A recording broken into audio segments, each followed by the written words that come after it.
નમસ્કાર વાલા પેન્શનર મિત્રો, નિવૃત્ત કર્મચારી મિત્રો, ભાઈઓ તથા બહેનો, આપ સૌનું સ્વાગત છે આપણી પોતાની યુટ્યુબ ચેનલ પેન્શન ગુજરાતમાં।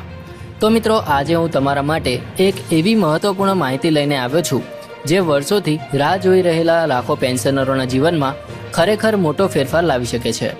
મિત્રો, ઘણા વર્ષોથી પેન્શનરો એક જ સમસ્યાનો સામનો કરતા આવ્યા છે કે જીવન પ્રમાણપત્ર આપવા માટે બેંકના ચક્કર, લાંબી લાઈનો, શારીરિક તકલીફો અને ઘણી વખત અપમાનજનક પરિસ્થિતિઓ। પણ હવે આ બધામાંથી રાહત મળવાની શરૂઆત થઈ ગઈ છે। મિત્રો, આજે આપણે વિગતે સમજીશું કે સરકાર કેવી રીતે પેન્શનરોને ન્યાય આપ્યો છે, ડિજિટલ લાઈફ સર્ટિફિકેટ ઝુંબેશ 4.0 શું છે, તેનો ફાયદો શું છે અને તમને આનો લાભ કેવી રીતે મળશે। તો મિત્રો, આજનો વિડીયો અંત સુધી જરૂરથી જોતા રહેજો, કારણ કે દરેક પોઈન્ટ તમારા માટે ખૂબ જ મહત્વનો છે। પરંતુ એ પહેલાં જો ચેનલમાં નવા હોય તો આ ચેનલને જરૂરથી સબસ્ક્રાઈબ કરી લેજો। તો મિત્રો, આપણા દેશમાં પેન્શનરોની સંખ્યા ખૂબ જ મોટી છે અને ખાસ કરીને ગુજરાત જેવા રાજ્યમાં લાખો નિવૃત્ત કર્મચારીઓ રોજિંદા જીવનમાં અનેક પ્રકારની મુશ્કેલીઓનો સામનો કરે છે। વર્ષોથી તેમની સૌથી મોટી સમસ્યા હતી જીવન પ્રમાણપત્ર સબમિટ કરવાની। દર વખતે એક વખત બેંક કે સરકારી ઓફિસમાં જઈને પોતાની હાજરી આપવી પડતી હતી। હવે તમે વિચારો કે 70 થી 80 વર્ષના વડીલો જેઓ ચાલવામાં અસમર્થ હોય, બીમાર હોય કે પછી ગામડામાં રહેતા હોય, તેમના માટે આ પ્રક્રિયા કેટલી મુશ્કેલ બની જતી હતી। ઘણીવાર તેઓને સંતાનો પર નિર્ભર રહેવું પડતું હતું કે પછી એજન્ટોના પૈસા આપીને કામ કરાવવું પડતું હતું।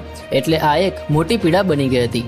પણ હવે મિત્રો, સરકાર દ્વારા ડિજિટલ લાઈફ સર્ટિફિકેટ ઝુંબેશ 4.0 શરૂ કરીને આ સમસ્યાનો મોટો ઉકેલ લાવવામાં આવ્યો છે। આ ઝુંબેશ માત્ર ટેકનોલોજીનો ઉપયોગ નથી, પરંતુ પેન્શનરોના જીવનને સરળ બનાવવા માટે એક મોટું પગલું છે। હવે પેન્શનરોને બેંકમાં જવાની જરૂર નથી, તેઓ ઘરે બેઠા જ મોબાઈલ અથવા કમ્પ્યુટર દ્વારા પોતાનું જીવન પ્રમાણપત્ર સબમિટ કરી શકે છે। આ એક ક્રાંતિ સમાન ફેરફાર છે મિત્રો, આ ઝુંબેશ હેઠળ એક વર્ષમાં 1.91 કરોડથી વધુ ડિજિટલ જીવન પ્રમાણપત્રો જનરેટ થયા છે। આ આંકડો બતાવે છે કે લોકો હવે આ નવી સિસ્ટમને સ્વીકારી રહ્યા છે અને તેનો લાભ પણ લઈ રહ્યા છે। ખાસ કરીને ફેસ ઓથેન્ટિફિકેશન ટેકનોલોજીનો ઉપયોગ એક મોટી સિદ્ધિ છે। ઘણા વડીલો માટે ફિંગરપ્રિન્ટ કામ કરતું નથી, કારણ કે ઉંમર વધતા ફિંગરપ્રિન્ટ ફેડ થઈ જાય છે। પણ હવે ફક્ત ચહેરાની ઓળખ દ્વારા પ્રમાણપત્ર સબમિટ થઈ શકે છે, એટલે કે હવે કોઈ મુશ્કેલી નહીં પડે। આ સાથે સાથે મિત્રો, સરકાર દ્વારા 14 લાખથી વધુ સુપર સિનિયર પેન્શનરોને ઘર આંગણે સેવા આપવામાં આવી છે। એટલે કે પોસ્ટમેન કે બેંક પ્રતિનિધિ સીધા તેમના ઘરે જઈને જીવન પ્રમાણપત્ર પ્રક્રિયા પૂર્ણ કરે છે। આ એક માનવતાભર્યું પગલું છે। આથી સ્પષ્ટ થાય છે કે હવે શાસન માત્ર નિયમો પર નથી ચાલતું, પરંતુ લોકોની જરૂરિયાતોને સમજવાનો પ્રયાસ કરી રહ્યું છે। મિત્રો, આ ઝુંબેશની સફળતા પાછળ ઘણા વિભાગોની મહેનત છે, જેમ કે બેંકો, ટપાલ વિભાગ, સરકારી વિભાગો અને પેન્શનર સંસ્થાઓએ મળીને કામ કર્યું છે। આને આપણે વોલ ગવર્મેન્ટ એપ્રોચ કહી શકીએ છીએ, એટલે કે બધા વિભાગો મળીને એક જ લક્ષ્ય માટે કામ કરે છે। આ પ્રકારનું સંકલન કરવું સરળ નથી, પણ જ્યારે થાય છે ત્યારે મોટા પરિણામો જોવા મળે છે। પરંતુ મિત્રો, અહીં એક મહત્વપૂર્ણ બાબત પણ સમજવાની છે કે દરેક પેન્શનર પાસે સ્માર્ટફોન કે ઇન્ટરનેટ નથી હોતું।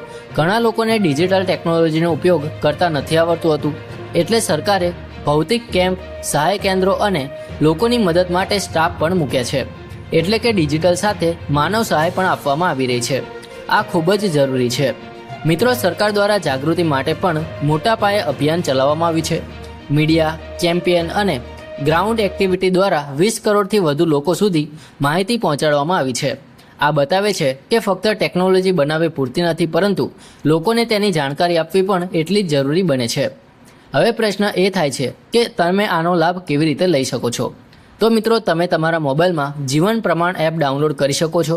તેમાં તમારો આધાર નંબર, પેન્શન વિગતો અને મોબાઈલ નંબર દાખલ કરીને સરળતાથી પ્રમાણપત્ર સબમિટ કરી શકો છો। જો તમને આવડતું ન હોય તો નજીકના CSC સેન્ટર, બેંક અથવા પોસ્ટ ઓફિસમાં જઈને મદદ લઈ શકો છો। અને જો તમે ખૂબ જ વૃદ્ધ હોય તો ઘર આંગણે સેવા પણ મેળવી શકો છો। મિત્રો, આ સમગ્ર પહેલનો સૌથી મોટો ફાયદો એ છે કે હવે પેન્શનરોને સન્માન સાથે જીવન જીવવાની તક મળી રહી છે।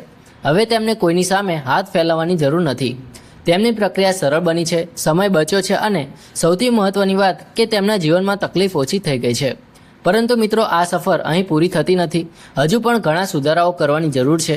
ડિજિટલ ગેપ દૂર કરવો પડશે, દરેક ગામ સુધી ઇન્ટરનેટ પહોંચાડવું પડશે અને દરેક પેન્શનરને ટેકનોલોજીનો ઉપયોગ શીખવવો પડશે.